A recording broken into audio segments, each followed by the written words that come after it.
In this video, I wanted to give you an overview of where we're heading this week. This week, we're going to start taking on the topic of electrical circuits.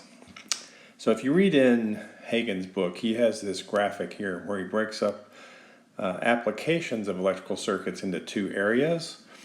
One of them is power, and the other is signals. Okay, so I'm going to put this in red because we're not going to get to this. But this is one of my worries for you. One of the things about circuits is it's harder for you to visualize how things get applied because you haven't seen circuits in the way that you've seen mechanical systems. Like if I show you a moment arm, you've seen those before. We talked about doors, we talked about screwdrivers, things that you can see and visualize. With circuits, it's harder because you're starting from ground zero to where you learn how to put ideas from circuits together to accomplish things. But because you're starting at ground zero, we don't get very far. So we end up with these little tiny baby circuits that you think, well, what's that do? It lights up a light. Well, it gets more complicated than that, and we get to more interesting things later on in the electrical and computer engineering curriculum. So ultimately, when you just look at something like a cell phone, that's a circuit. Okay, it's a complicated circuit, but it's a circuit. Same thing with computers.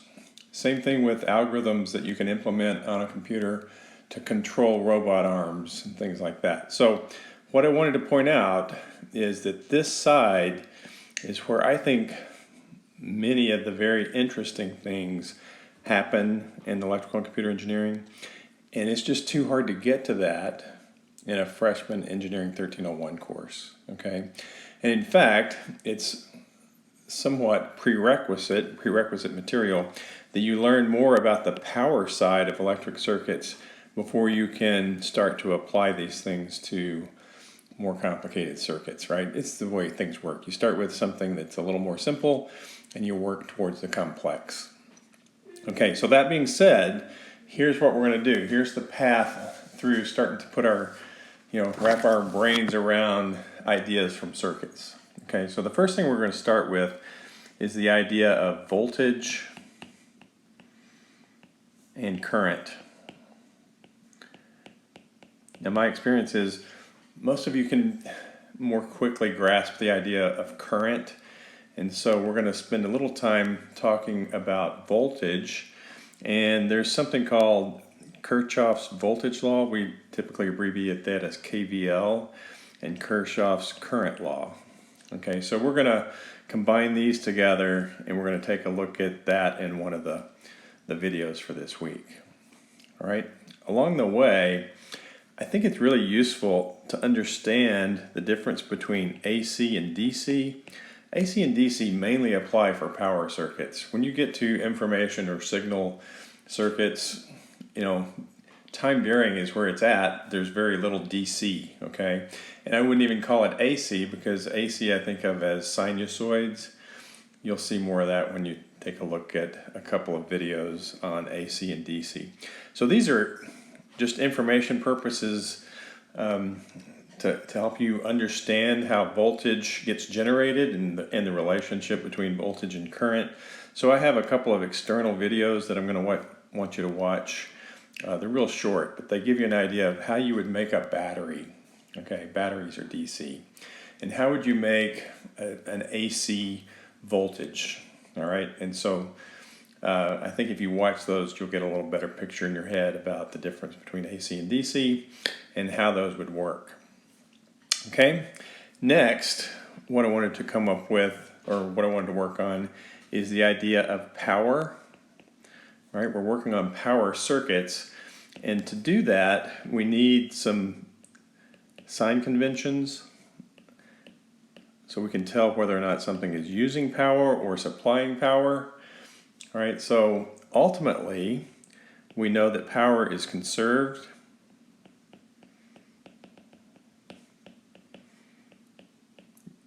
within a circuit. All right, all the elements that supply power balance with all the elements that are using power. And this is an important concept. All right, so I'm starting with that. All right, we don't even need to know about circuit elements. We can put everything in a box and we can talk about just using Kirchhoff's voltage law and Kirchhoff's current law and the definition of power and the idea that power is conserved, we can get a pretty, get pretty far with that. And we end up generating problems that are great for exams. So video number 4 is going to be of interest to you. Okay, then we want to move this down into something that's less abstract. We want to be able to apply different circuit elements, and one of the things that we have are ideal sources. Okay, you can have an ideal voltage source. Think of a battery. A perfect battery would be an ideal voltage source. And you can also have something called a current source, an ideal current source, and that's a little harder to envision. And in fact, generally you can't go down to an electronics store and buy a current source, but you can make those, you can make something that we use as current sources later on when you start talking about electronics. So these still are practical things, but normally we think of a voltage source. All right, but there's going to be a video that takes a look at ideal sources and what you need to know about ideal sources. Okay, from there, we're going to start looking at other elements that you can see in a circuit. Okay, so it turns out there's circuit elements that are what we call linear. You'll learn more about that as you go through ideas in circuit theory. But the linear circuit elements are resistors. You might have heard of a capacitor. You might have heard of an inductor. All those are linear circuit elements, or sometimes they're called passive elements because they don't have energy that they're generating into the circuit. Okay, it turns out we're going to have to restrict our focus here. We're going to mainly look at resistors, and from that comes Ohm's law. So we're going to take a look at Ohm's law. All right. Lest you think it's just simple linear circuit elements, there are things that are more nonlinear. I know that doesn't mean much to you yet, but nonlinear circuit elements would include something like a diode. You might have heard of light-emitting diodes. Okay, a thermistor. The DAC lab this week, we're going to use a thermistor. All right, and then very importantly, transistors.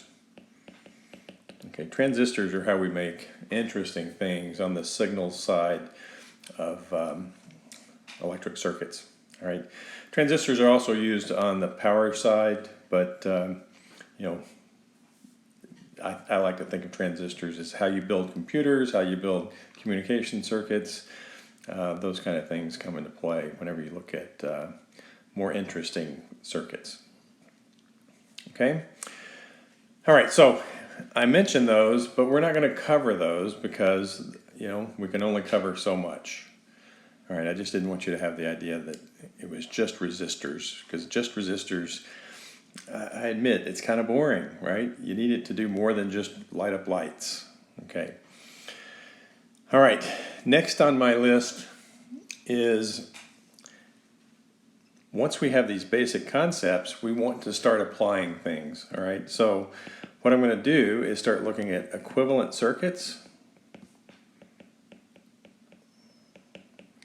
and how we use the idea of equivalent circuits to simplify circuits, and that'll later on let us do analysis of circuits in a more straightforward fashion. So parallel resistance is something we're going to look at.